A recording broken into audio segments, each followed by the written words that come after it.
We promise, we deliver. Ladies and gentlemen, for the first time ever in the BTT universe, one of my favorite human beings of all time. And I was there from night freaking Night one. one. Yes.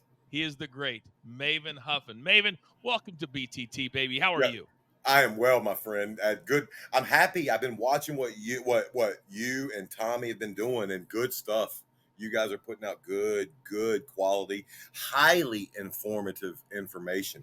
But you were there for night one. You were there. You were there for moment one, Coach. You were there That's right. as I came out for my Tough Enough audition. How nuts is that? It's been crazy that it's been 23 years since we Gosh, met the first time. Big that's Tommy, you nuts. were in the WWE 32 years, and we Yep. met in 99. Me and Maven met in 2001. And Maven, for people who don't know, first of all, you and I, we age like fine wine, baby. We age like fine freaking wine. But you were a middle school teacher, you played Yeah. baseball, and then for High school some odd baseball reason, coach. High school baseball baseball coach. coach. Right. Yeah. So what made you decide at that point, say, you know what, let me go to this new show that WWE is doing called Tough Enough to try to move into and Uh, a contract to do it? What made that decision in your head? well, being a wrestling fan, growing up a wrestling fan, I think I went to my first show when I was 7 or 8 years old. My dad took me, and I was the kid that was staying up all night till 2 in the morning watching Saturday night's main event, then watching old Crockett promotions, old NWA in Virginia. And I just always loved wrestling. When I was in high school, I probably stopped watching a little bit, but then once college came around, we had the Monday Night Wars. Oh yeah. And once Rock started, hitting his stride and doing his thing, Rock was basically an amped up, amazing version of what I was doing in college baseball, just talking shit to everyone. And all my buddies would see The Rock doing his stuff, and they were like, man, you should do like that's tailor made for you. And I mean, you don't realize because you see TV, you don't realize just how big of a human being like guys like Rock or Hunter or those guys are. But so I always like guys like, nah, I'm just not that big. Well, but then, so I graduated, got my job, like you said. I was a sixth grade school teacher, high school baseball coach.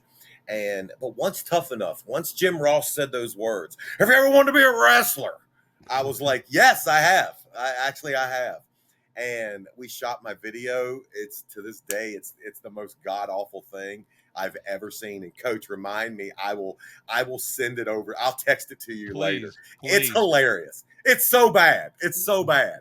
But I moved into the house and I quit my job, sold my car, and canceled the lease on my apartment. So I said to myself, if I'm going to do this, move all your chips to the center. Go all in. And if you have to start over, what's the big deal? You're 2 years into a career where you make 30 grand a year. What's really, what are you going to have to start over on? So, and it turned out to be probably the best decision of my life. Did you beforehand, like in high school, you played baseball and everything, right? Did Yeah. you do any wrestling No, at we didn't all? have my school didn't even have a wrestling team. We had the big three: baseball, football, basketball, and then track and tennis. But I didn't have my Andre Agassi going at that moment. So I grew up playing baseball and football, and that is it. Like we didn't have a soccer team at the school I went to. So literally the first time the first time I did any chain wrestling or anything was on Tough Enough. Wow. Anything combat related. That was Tough Enough. So But yeah, the thing was, Maven, that the reason that Tough Enough started is because the company started doing so well financially, and they wanted to do what we call shoulder programming outside of Monday Night Raw and SmackDown. So once you won the show and now you're part of it, now all these big stars like Rock and Rock, they were right there at your disposal. So you yeah, go from teaching to all of a sudden you're right next to these guys. Do you remember how hard that was for you to make that adjustment? yeah. Well, it's It's crazy because I mean, I think about it. I still can't believe that it happened. I remember I literally went from watching these guys on a Thursday and Monday night basis weekly religiously to being in a locker room hearing how our matches was going to go in 1 year. Like that just doesn't happen in the wrestling business. It just doesn't. But like you said, you know, WWF at the time, they wanted to broaden their reach. They thought there's a big demographic out there, and it's you realize once you get into the world we live in, it's all about ad buys, and they realize there's other Mhm. places they could get ad revenue. So why not have a reality show? It was before, right. I would say as the reality show boom was taking off, but I got into. I mean, I still remember sitting in a locker room and looking up and seeing Kurt Angle, Triple H, The Undertaker, and The Rock, and thinking, what universe am I living in? Like it's I tried to play it cool. I tried to play it off like I belonged, but I was like just still like, I can't believe this is happening. I mean, listen So to the way I talk. I'm a country boy. I'm a yeah. country boy, so I can't believe it. So you make it to the main roster, right? You're coming from a sixth grade teacher. You win Tough Enough, right? You make it to the main roster. Was there one superstar that kind of took you under his wing and kind of mentored you? It's funny. Obviously, Al did it first, because Yeah, my success was tethered to Al from the jump. And if great. I Mhm. was successful, Al was successful. So obviously, I think he kind of shouldered some of the heat that I would have. But once he was gone, and they sent him to go film Tough Enough too, pretty Yep. quickly, and it took a while, but because Devon Dudley hated me when we first met. But once I got him around to, this kid's not that bad.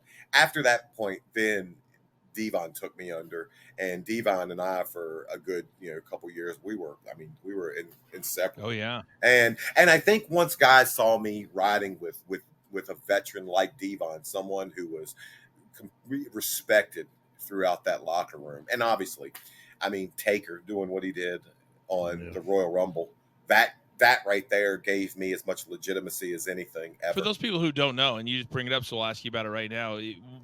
I think the greatest moment you ever had was drop kicking the Undertaker out of the Royal Rumble. How did that come about, and Yeah, what was your reaction? Because for people who don't know, you go into a room, they call you, say, "Here's what you're going to do." I was in two of them, but that spot was a different spot that shocked the yeah, world. What was yeah. that scenario like for you?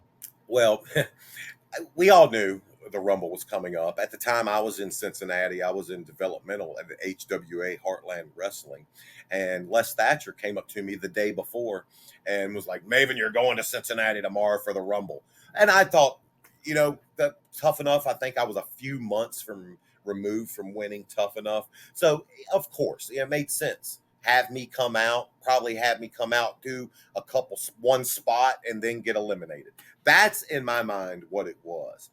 And when I got there, because I got there late, my flight got in at like 2, and I got to the arena at 3. Coach, you remember those days? Oh, We went live at what 8, which yeah. meant dark matches started at 7. And so I didn't have that much time to get ready, but they immediately ushered me to the ring where I saw Taker and Shane. And Shane's the one that presented it to me. And Wow. I remember thinking okay, I've never been more terrified in my entire life. And everything that I've done for the last year, it hinges on tonight. I could, I could either prolong and write another chapter in my story, or I could close the book and it ends. Because if I've said it, Coach, what happened? I said it to Taker, and I'm going to ask you, what happens if I miss the drop kick?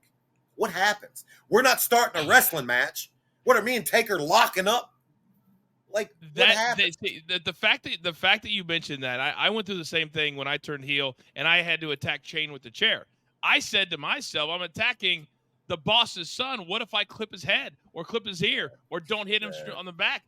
You said it perfectly. Your career in our minds, maybe it wouldn't have been this way, but if you miss that drop kick, I don't think honestly, if I'm shooting right now, yeah, I don't think you see the ring again. I don't either. In fact, how do they bring me back? Because then that's going to be the only thing that's plastered in everyone's thoughts is the one spot, the one opportunity I have. I effed it up. So I agree. I agree wholeheartedly with you. I think if I miss that drop kick, if I make a Mount Rushmore talent look stupid on one of their big pay-per-views of the year, I think they send me back to HWA, let me toil there for 2 or 3 months, and then I get my release. Yep. Or they because when I won Tough Enough, it was a 1-year contract. I think they stay there, they eat the $1,000 they're paying me a week, and then when it comes time to re-sign, just nothing comes. So I agree with you. I agree. Yeah, 100. Well, think about it. Me and Taker aren't locking up. I'm not shit canning him out of the right. That would have been easy. That would have been easy. You know, Could you imagine that? What if I would have missed it and then been like, Taker, just work with me here. Work with me, kid. He would have thrown himself over the top. Oh, he would have been pissed. He would have been pissed. He would have. Well, he wouldn't have thrown himself over. He would have. They would have changed something. He would have just had to have somebody else. But then what's he staying in there till Hunter comes in? And because Hunter's the one that originally eliminated. I mean, Scotty Too Hotty's after me. Scotty's not eliminating him.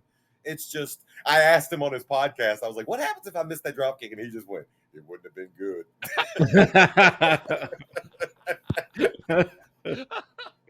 So true. But you're right. True. Like everything hinged on that night. Everything. That's why when people ask me about the chair shot, once I hit it was fine getting the color, the popcorn machine. Once I hit the drop kick, my night was over. That's all I cared about. Once that spot was over, it was cake the rest of the night. He could still be beating me up and down Atlanta, and I'd be fine with it. You'd be good with it. Yeah. So after you had that spot, right, with Taker, who, by the way, was the king of the locker room back in the day, as we all know. So from that point on, did everything kind of run smooth for you? Did everybody trust you, to do other stuff with other big superstars? Yeah, it opened up. People, I didn't hear as many people talking shit after that, and because after that spot. Yeah, because then I was put in Mania from that. Because remember, I do that with Taker. Then we have our little mini feud where I get the Hardcore Championship from Rock coming out helping me. And from that led to me being in WrestleMania. And it's just, again, I think guys start being like, okay, if he can work with Taker. Because who's going to say no after Undertaker? I've always said Vince took the stink face from Rikishi just because then no one else could say no to taking the stink face. Who's going to say no to it after Vince does it? So you win the Hardcore Championship, right? Did you think you finally made it, or you made it when you did the drop kick? When I teamed up with Simon Dean in 2005, I still hadn't figured that I made it. It's not like I never thought I belonged. I knew I belonged. But making it and belonging are two totally different. That's two different horns on the same goat. I always felt like I belonged once I'd been there for a while, but I never felt like I made it because I never felt like I was being utilized to the ability that I thought I had. Do you know why? Because, by the way, Simon Dean, I see him on LinkedIn all the time. He works I do too. Yeah, he worked for a bank, right? He works for Fifth Third or Eighth 17th or whatever bank. Yeah, and he does more charity. Like I aspire to do as much charity work as he's doing. I'm doing a Clear the Shelter Day in a month for my vet, and I'm already patting myself on the back for it. He does that stuff before he goes to work Tuesday. In the morning. Yeah, every day. I have a really big. I love when I see people that make it outside of the business, that spend a significant period of time like he did, you did, I did, and then you actually do something outside of the business because so many people told us, no, you can't. Once you have the wrestling stink on you, you're always going to have the wrestling stink on you. But I got to say this because it used to drive me insane. You were the Miz before the Miz was the Miz. Thanks. No, it's a thank you. I'm going to describe it to you because when you guys came in, there was this, and I don't want to use the word hazing because that's maybe a little bit strong, but they looked at certain guys like, you didn't come up through the territories, Yeah. you didn't pay your dues, Yeah. you won a contest, and Miz was the real world guy. And I remember I was kind of like the hybrid. I was the announcer, then I got in the ring. Right. They kind of respected me. I set up the parties, and I would make it a point to make sure you were invited to everything and make sure that Yeah. Miz was invited to everything, because it drove me insane for you guys to get treated a certain way because of how you got there. Did Yeah. that frustrate you ever? I don't think I got the hazing that Mike had to go through. I just don't.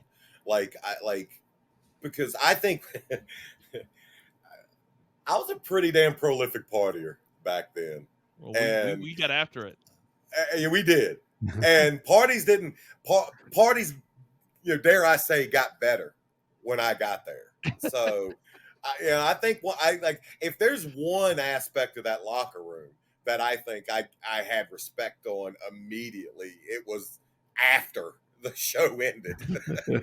So, and that's probably to my detriment. But I don't know. I also think me being new and the first, I think people probably didn't know what level of grounds that they could take it with me. Yeah.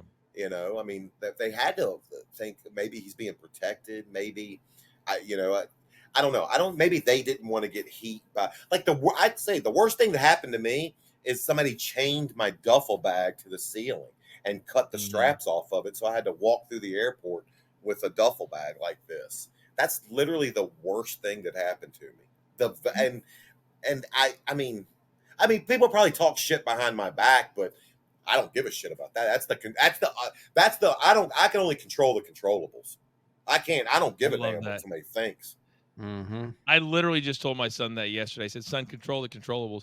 You remember they went through that phase where they were doing the whole duffel bag thing. And I remember saying, because it happened to me in Dallas. You walk in, and it usually happened in arenas that had open ceilings, that had the pipe going. Yeah. And I kept saying, be better. You can't come up with something better than this.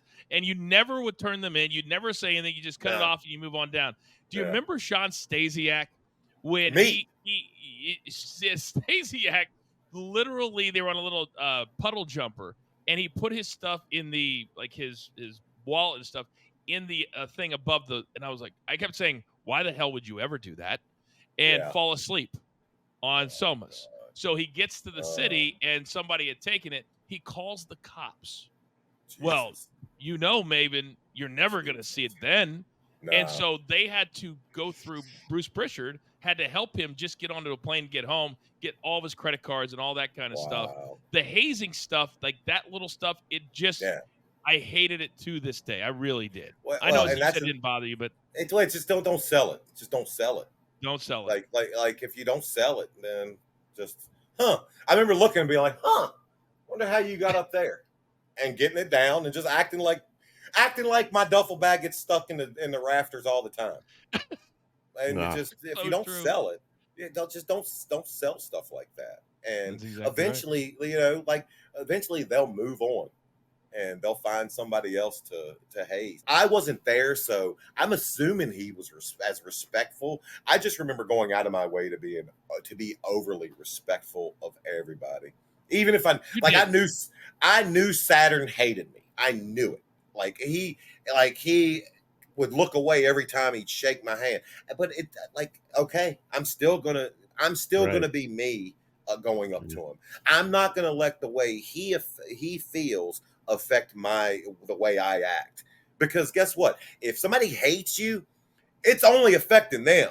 It ain't affecting you unless you let it. I mean, it was the same way with TV production. I was on the road for 6 years, and we were always told, don't hang out with the boys, because we were as the boys, being the boys, they always looked at us as the office. So we would rat them out if something happened, which that wasn't the case at all. So I know what you're feeling when you say stuff like that, but they would try to work some of us sometimes too, but we would just never let it happen. I mean, I think Matt Miller, I think Owen and Bulldog owned Matt Miller. You remember Matt, right, Coach? Yeah. Of course.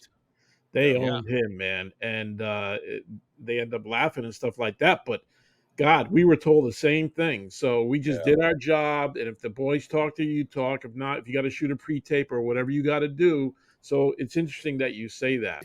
It's funny too, because if we would have had a better relationship with the guys that that our careers rely on, we rely on people from the office, and Mm-hmm. I would think the exact opposite. Hang out with them, go to dinner with them, have a couple drinks with them. I know if I do that and we go out and we have a good time, the next time you call me for a pre-tape, my answer is going to be yes a whole lot quicker. You're You damn know, right. You're like damn right. once you have something invested in somebody, and that could be just a minor friendship, then you want to perform better for them the next time you're involved with them. Yep, and we're there to put you over. We're there to build Absolutely. the packages to Yes. make Maven Yes. who he is, and Absolutely. that's why Cena was so great. And Coach knows this. Yep. Cena would come in. The first thing he would come into is the pre-tape room. What do you got, fellas? And I Yeah. ran international, so you got to cut a promo for England. You got to cut a promo for Italy. You got to cut a promo for boom. He'd be in his outfit, ready to go, treat you like a great guy, and Yeah. you want to go the extra mile for him. Yeah, And Cena's a different cat. Like Cena, and I've said it, and I've gotten heat on my channel for it. I've never seen anyone run more awkward or throw a more awkward looking punch. It's just not pleasing to the eye. But when it comes to the way Cena treated people and his marketability and how he could light up every crowd he was around, he could teach a class on that. I don't think there's probably ever been anyone that does it, and that was probably as professional as John Cena. Was that arguable? No, I agree with that. I don't know why we're not able to openly criticize different people's works, because just because he was a great superstar does not mean he did everything great in the ring.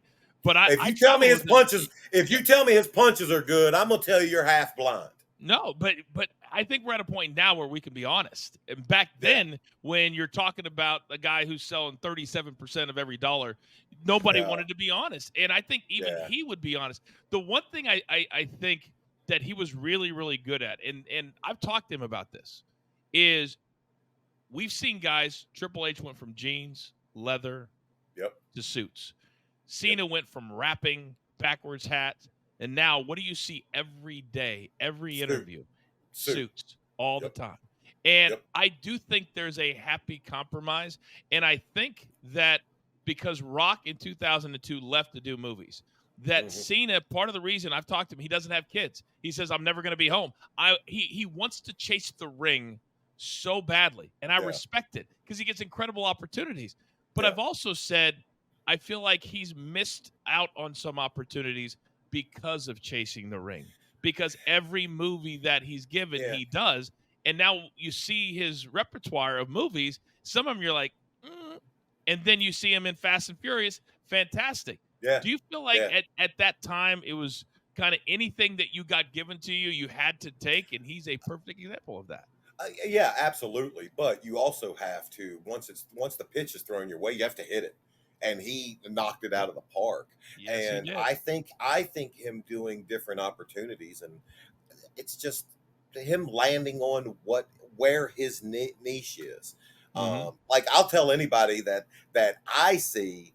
I think Batista's the best actor wrestler. I think he's the best character actor of all the wrestlers. I mean, Rock included. There was a Why do you there say on that? T Why do you say that? because there was I was sick like a year and a half ago, and it was on TBS. There were 3 Rock movies back to back, and he was the same character in all of them. In all Yeah. 3 movies, he was the exact same Yeah. guy. Whereas I went and I watched Dave and Knock at the Cabin Door, and Oh, just the first 5 minutes of that movie, if you landed an alien from outer space and showed him, that performance and said, "What career did he have before that?" He's not going to guess wrestler. Like Dave You're was right. just he's such a good actor. And yeah, then he's like good. going back to Cena, Cena has such good comedic timing. Mm-hmm. And it's just so I think like doing everything and just absorbing all the opportunities that come your way, that's just finding where you fit best. I mean, Mm-hmm. that's the way I would think. And Cena's just, again, I think he's probably done it the best as a professional, and he's met to the most amount of people. I think doing with the Make a Wishes, with the I Oh see yeah. him. I saw Yeah. something to where I forget what it was, but something to where like he served people, and he didn't, and he didn't do it because the camera was on him. He did it, because he wanted to show them thank you, and that's just, man. I'm sorry, you can't teach that. It's either in you or it's not. He's as genuine as they come, and Absolutely. the 6 months Absolutely. that I traveled with him, I would see, and we'd have really deep conversations about what our lives would be. And you're a perfect example, Maven, of a guy who used the WWE to their advantage, and a John Cena when he's now gone out there and tried to make himself, whether it's voiceovers for Honda, when you were starting to kind of, I guess, see the end of the road. I Mhm. don't think I ever could have imagined how your future life would go, and you end up on our show here today as clear and as good looking and as successful as you've been in a different way. How did that mindset work, and did you look at those two guys as inspiration? Well, and that's the beauty of life is I don't think anyone that gets to close to as close to our age as you get that says it went exactly how I had it planned. Right. Everything. There's nobody. The key to life is not going in a straight line, but finding the chasms and the hurdles along the way and just trying to make the most out of them. I've had mine, but I've also realized that I do have something to offer if I am able to just tap into it. And if you would have asked me 5 years ago, yeah, you're gonna have a YouTube channel. Sure, yeah, whatever, yeah. That's where you go on to find the keyboard cat or whatever. I would have said no way, but being open to new opportunities. That's how I got on HSN, the home shopping network of all places. Is just being open to new opportunities. And it's definitely not the way it's not the way I planned it out. It's not the way I mapped it out with my guidance counselor, when I was a senior in high school. But I'm happy. Like I sit here today and getting back. It's funny that you mentioned about Cena because I'm a guy who's almost 50 and come to grips with the fact that I'm never going to have kids. And if you would ask me as growing up, that's the one thing I would have wanted, would have been Hmm. children. But I ran into a weird period of my life where in my 20s I was traveling, and like Cena, I didn't want to be away from my kids. I used to watch Devon have to call his twins and Yep. call Matthew and how much it tore him up. And I just didn't want to do that to myself and to kids. Well, then in my 30s, I spend my 30s trying to rebuild. After my arrest in 2012, I left Florida with 2 houses foreclosed on and every possession I had in the back of my truck. I wouldn't trade any up or down that I've had for anything. I wouldn't trade places with anyone to be sitting right where I am today. You know why? Because it's my journey.